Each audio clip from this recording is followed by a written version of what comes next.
So why don't you just introduce yourself real Sure. quickly? I'll just look at you, Yeah, right? yeah. I'm Mike Gelfand, and I'm a veteran journalist and broadcaster. Worked for the Minneapolis Tribune, but actually starting at the Minnesota Daily right here. Not right here. We were over in the university campus then in Murphy Hall.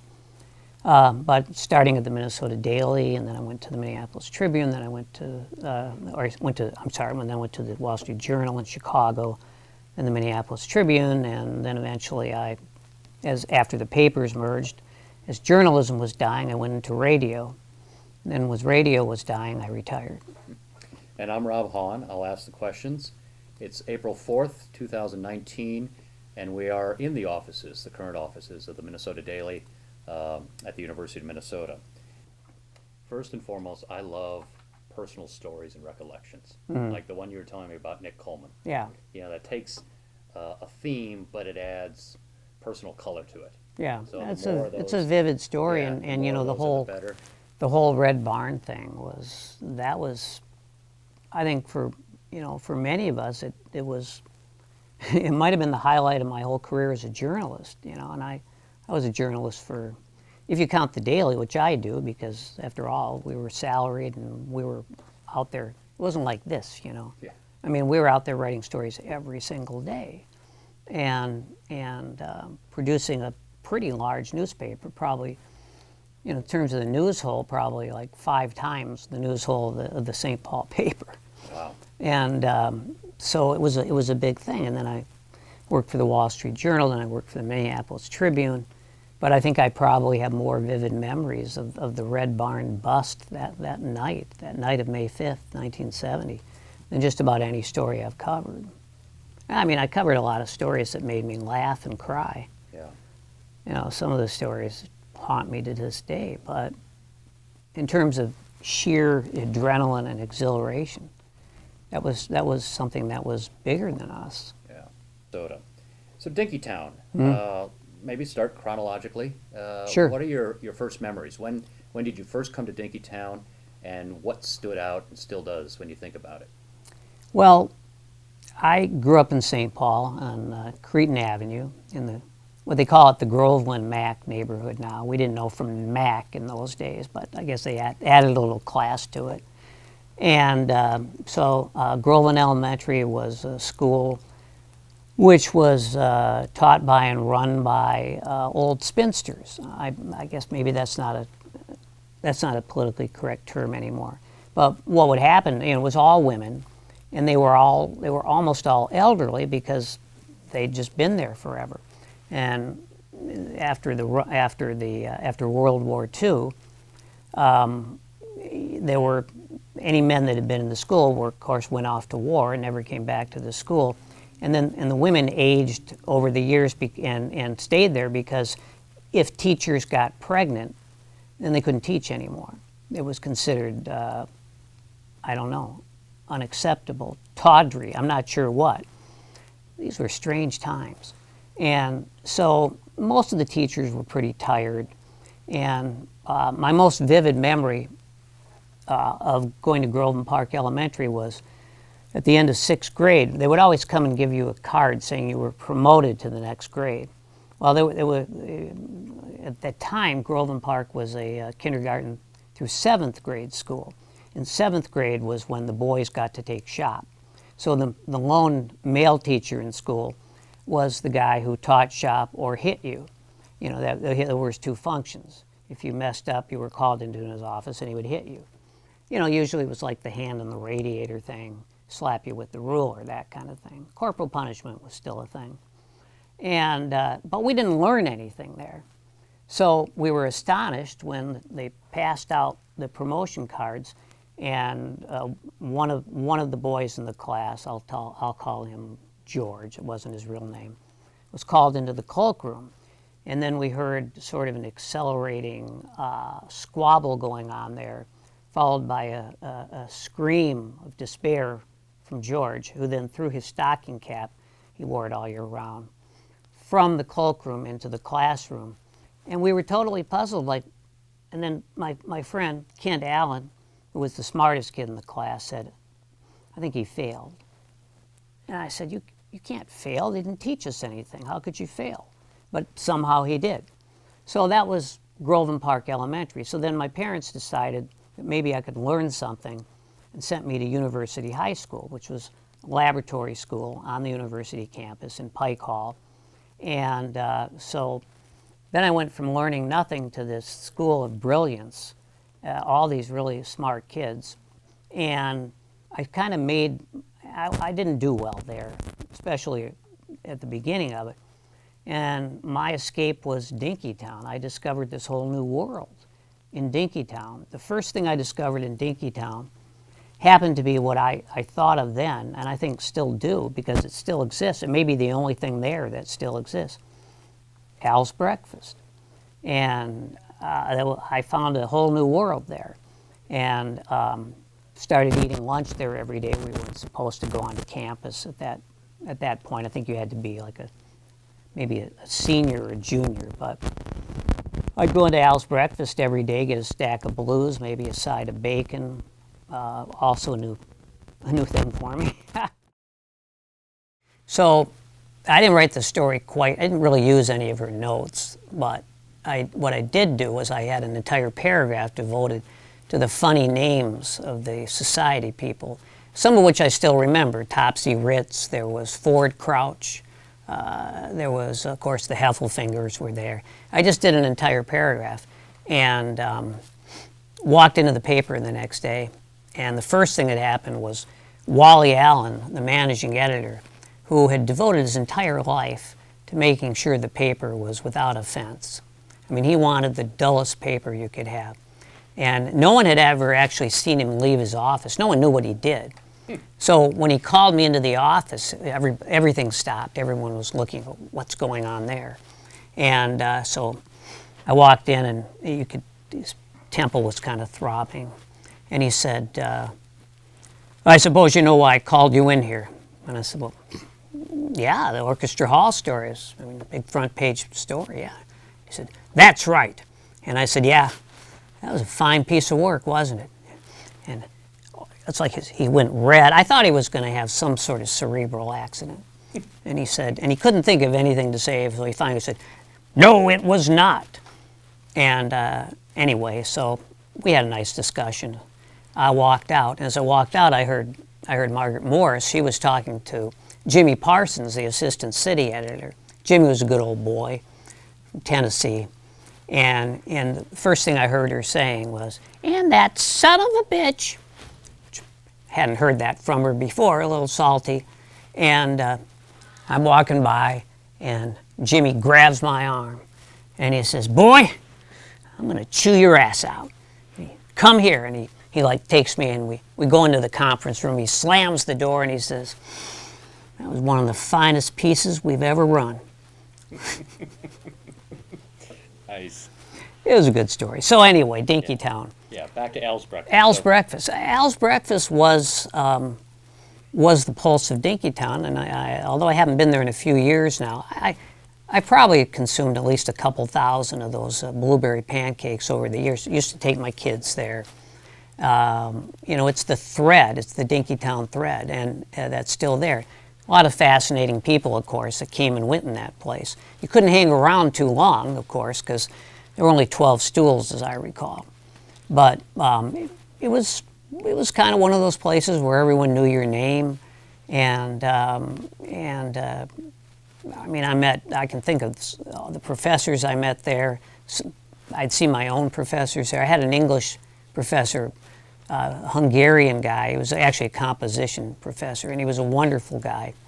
And I really enjoyed his class, but I never did get around to doing the final assignment. I actually attended the University of Minnesota for 4 years, and I think you needed something like 160 credits to graduate, and I think I had 78 after 4 years. Because I was working at the Daily. I didn't have time to do that stuff. I just remember going in there, and he said, Mr. Gelfand, it's so nice to see you. I can't help but notice that you haven't completed your final assignment. I said, well, I know it's been really busy. He said, oh, no, I apologize. I should not have mentioned it. That was the sort of warmth and camaraderie people had in those days, especially at Al's Breakfast. So naturally, it was just a place that I gravitated to. And at first, I probably didn't speak for the first 3 years I went in there. But after a while, I felt comfortable. Al himself was still there, and Al was that classic diner chef who, the cigarette would be dangling from his mouth. You might get an ash or two in your pancakes. But everybody loved Al. And it's still there after all these years. Obviously, Al's not there. Al died quite a while ago. So Al's Breakfast was the greatest place in the world. There were other places in Dinkytown that I remember, and most of them I've probably forgotten. Bridgman's was a hangout. Unfortunately, then McDonald's came in. And I think the Red Barn strategy, they knew how much the McDonald's was touted to be one of the most lucrative McDonald's in the country. Because it was such a great location on the university, just off the campus. I'm sure that when Red Barn wanted to go in, they figured they were going to make a killing too. And I guess thus I sort of segue into the Red Barn story. Yeah, although if you have any other questions about Dinkytown. No, I'll come back to other questions. I'm going to just grab this. Yeah. Let's start with your recollection of the night when you first met Nick Coleman. Yeah. Yeah, it was winter of 1970, and I didn't know it, but the unrest in the Dinkytown neighborhood, in the neighborhood there, was just beginning. And as I say, I knew nothing about it, but one night, probably was February, we were just about getting ready to put the paper to bed. And I looked in the doorway. There was a kind of a lanky, slouching guy with blue jeans and the obligatory plaid shirt, and he was handing this sheaf of yellow-lined notebook paper to the secretary and explaining, I guess, why he was there. Well, eventually, she came over to me and said, this guy came in, he thinks that you might want to run this story. Well, we didn't really take stories any more than, like the Star Tribune would. People would come in there and say, hey, I think you might want to run this story. We would have, it just wasn't done that way. But she typed it up because I couldn't read it, and it was better than any story, better written, and a better story than anything we had in the Daily that day. And so eventually I asked him to come over, and we talked and kind of hit it off. We had a lot in common. Nick Coleman, the son, of course, at that time, he was known as the son of the great politician, Nicholas Coleman, but Nick himself went on to a great career in journalism.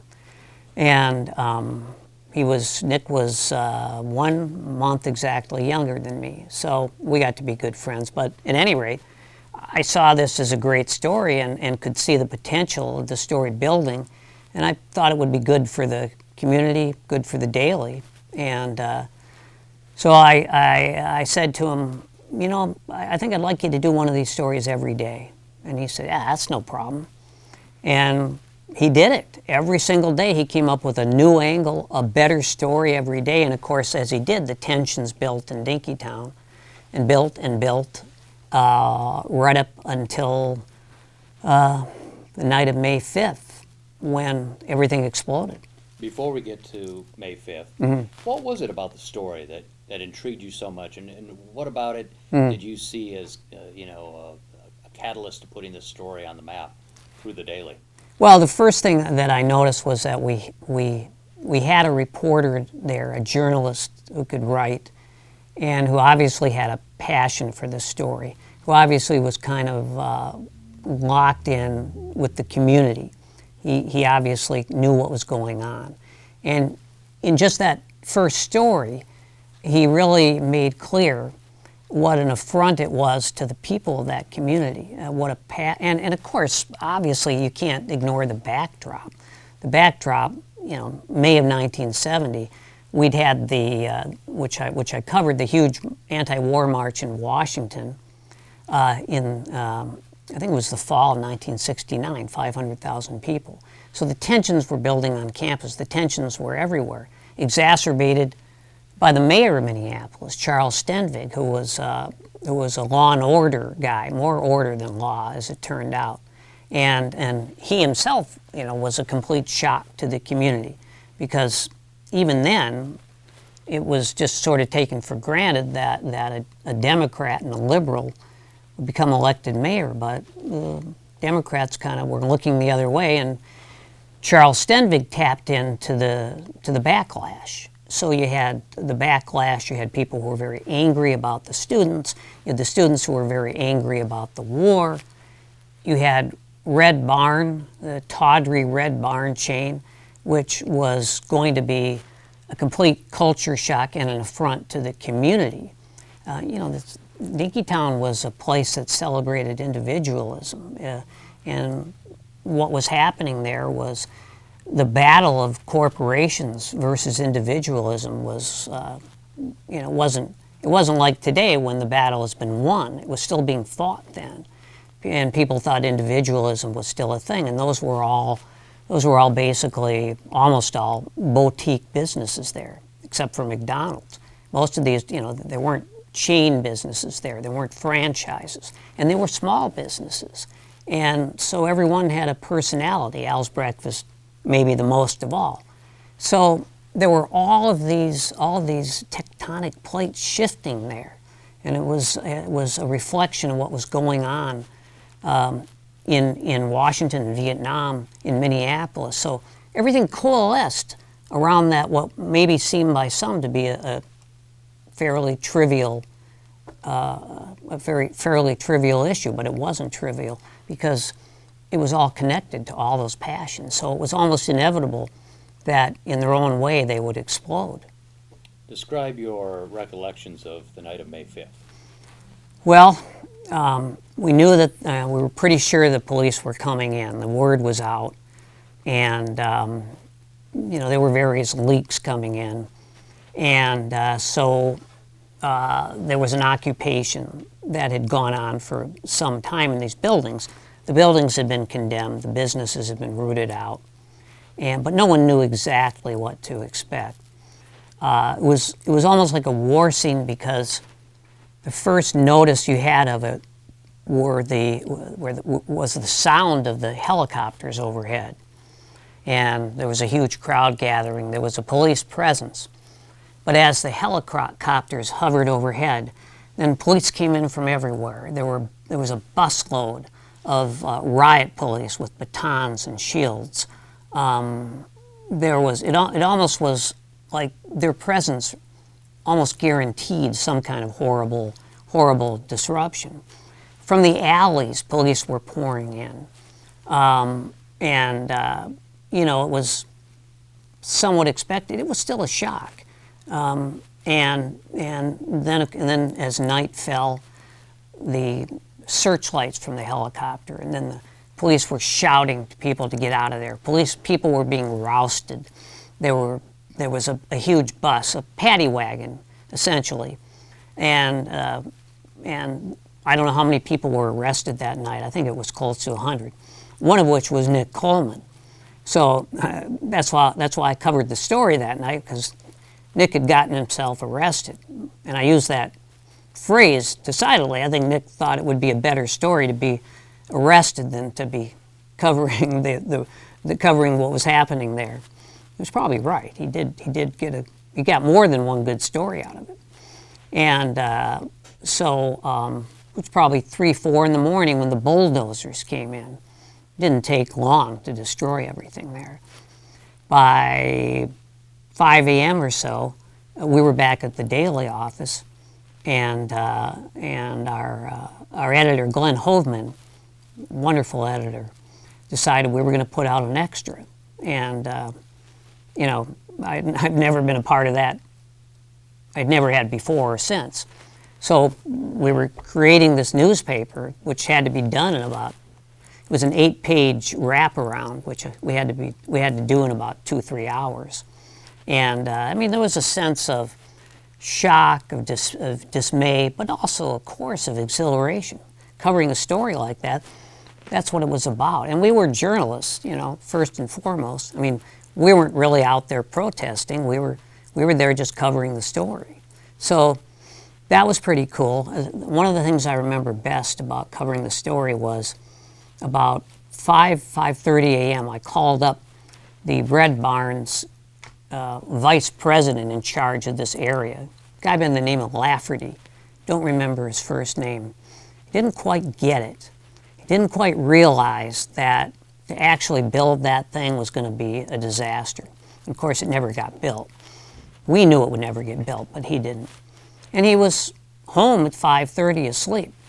And so I called him up. What a wonderful time to be a journalist. You could call someone up at 5:30 in the morning and they would answer their phone.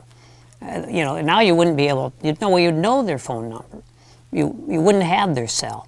But, so I called him up and he was, of course, awakened and he was indignant. And he said, you woke me up, it's 5:30 in the morning. And I said, being a typically snarky student and journalist, I said, well, you should feel very fortunate because the rest of us were up all night because of you. You mentioned the term, we'll move on from the Red Barn here. Sure. The term individualism. Mm-hmm. Tell me more how you think that applied to Dinkytown back in the day. Yeah. And how it does or does not apply to it today. Sure. Well, Dinkytown was not it wasn't a strip mall.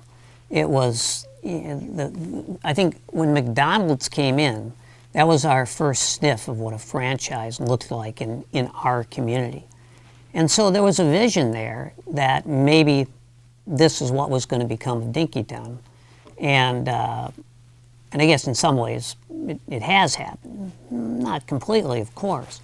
But, you know, it was and I think in Minneapolis in general, you know, you had a police chief turned mayor there who was really there to serve the interests of the business community.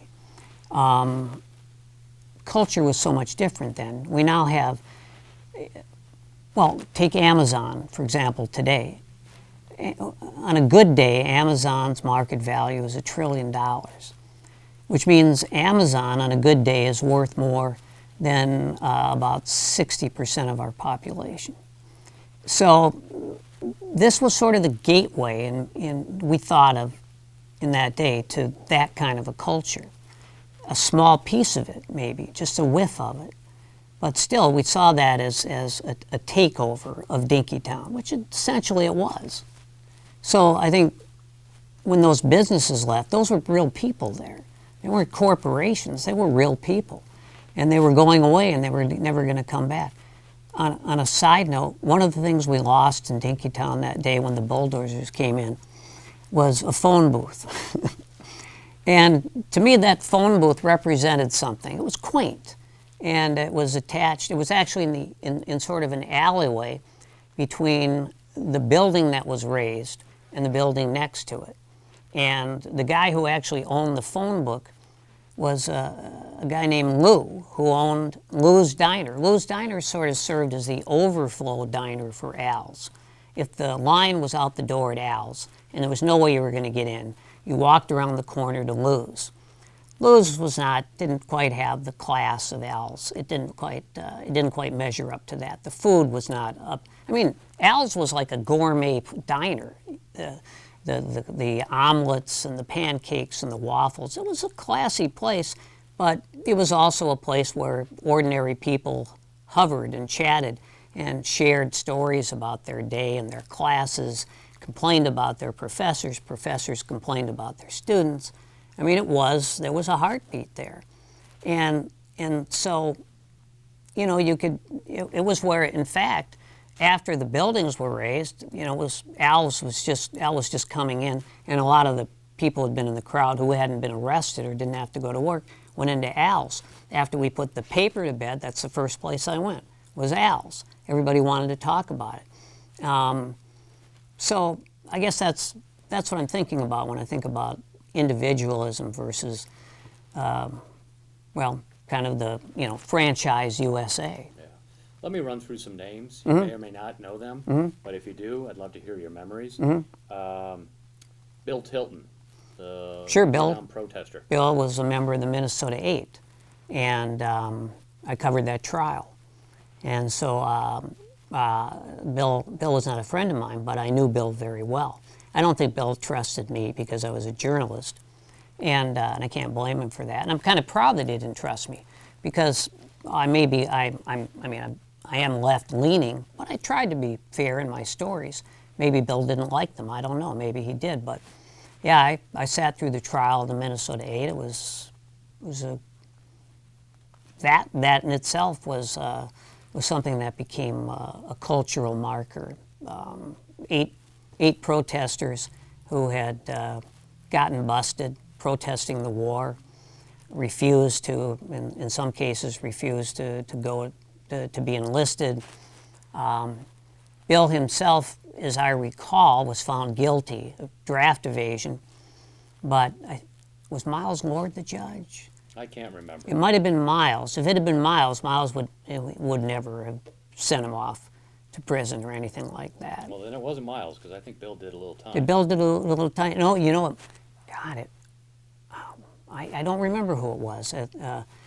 There were so many trials in those days. Bill Turchik, remember him? He was part of the Minnesota 8.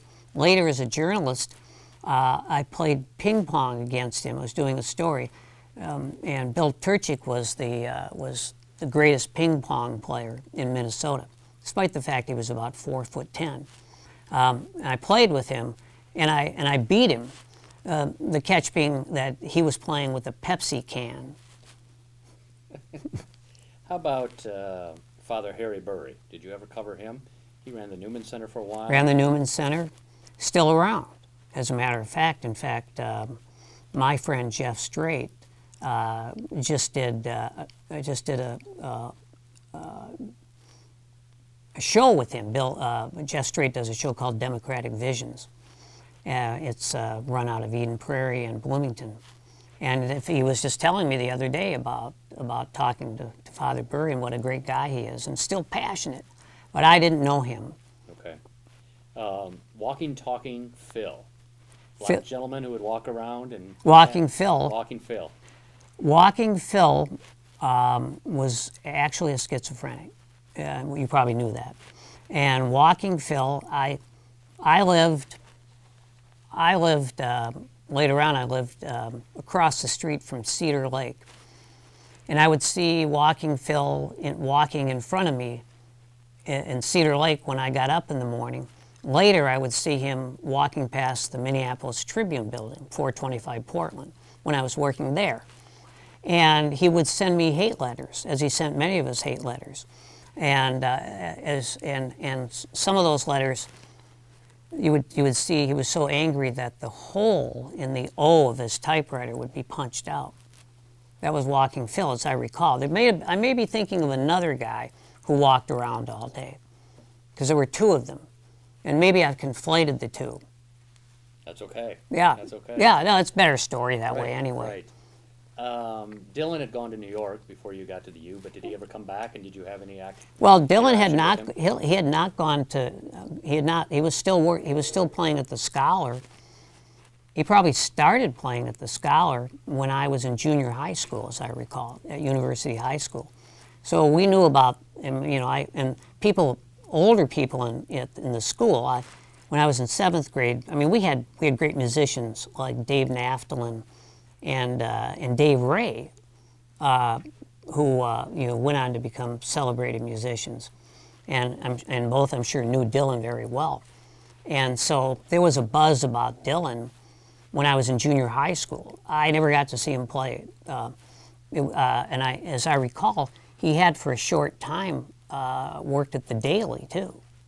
There was a picture, in fact, at the Daily at the time of him at a desk there. So I know he did work there, probably very briefly. Melvin McCosh from the bookstore? Bookstore. Only knew him to see him in the bookstore, you know, and you couldn't see much in the bookstore because there was such a clutter there. But that was a great bookstore. That was also, you know, a deep imprint on the culture of Dinkytown, of course. What do you think it was about Dinkytown? What about the social and political fabric that lent itself to so many different backgrounds coming together to become so active? You know, active, whether it's in protesting the Red Barn, Right. the Vietnam War. What was it about that fabric? How would you describe it? Intense. And people were passionate. And just like in journalism, stories take on a momentum of their own, too big to really perceive the future of those stories. That's a great thing about any good story is you don't know where it's going to end. You don't know what stories it's going to spawn. Dinkytown was like that. It was sort of like a cerebral petri dish is what it was like. Something was growing in there that was bigger than any one person, and that's just the way it turned out. What changed it, in your opinion? Red Barn. Something died that day.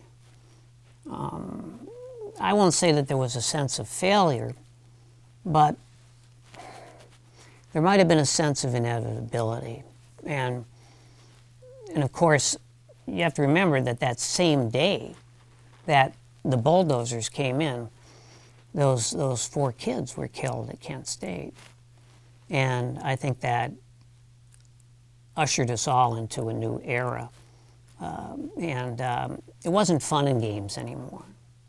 You mentioned you take your kids to Dinkytown on occasion.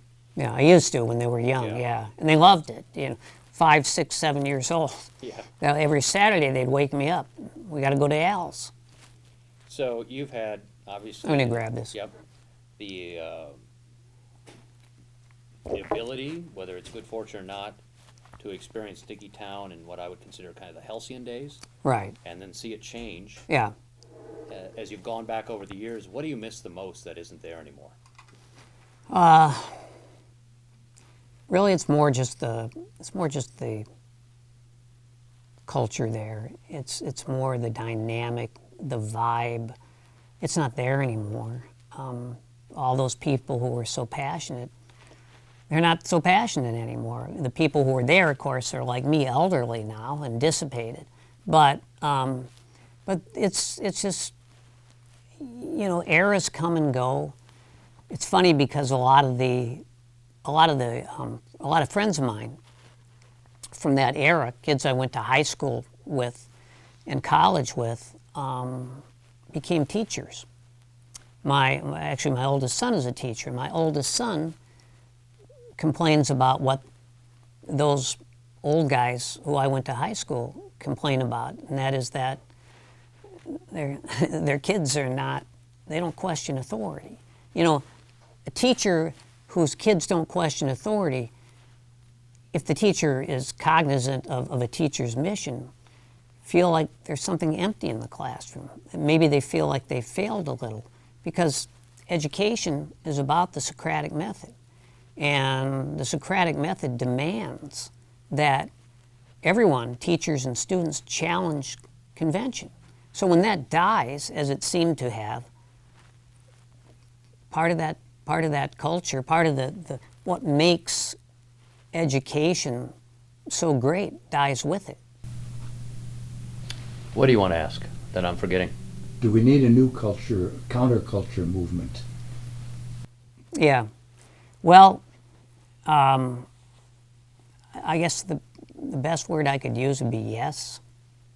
I talked about Amazon, the fact that on a good day they're worth $1 trillion, which is more than 60% of our population. And I don't know. I also talked about Charles Stenving and how he was a law and order guy who emphasized, I guess, order over law. And he was also, however, a kind of he was he was one of those, he was an agitator is what he was. They called us agitators, my fellow students agitators. But really, you know, the true agitators are people who have power. So maybe Chuck Stenvig in those days was a very small version of what Donald Trump would become. If students are going to rise up today, if there is going to be a counterculture, it's going to be a reaction to what's happening in the country now. And the fact that our two-party system has died. You know, when the two-party system dies, then that also affects the willingness of people to question authority. The emphasis now is on obedience to the president. That's half the country almost believes that we need to be obedient to the president. There's a culture there. There's a, you know, there's a cult more than anything. And that is antithetical to the blossoming of truth and individualism. Truth and individualism, of course, are inextricably tied together. You can't have one without the other.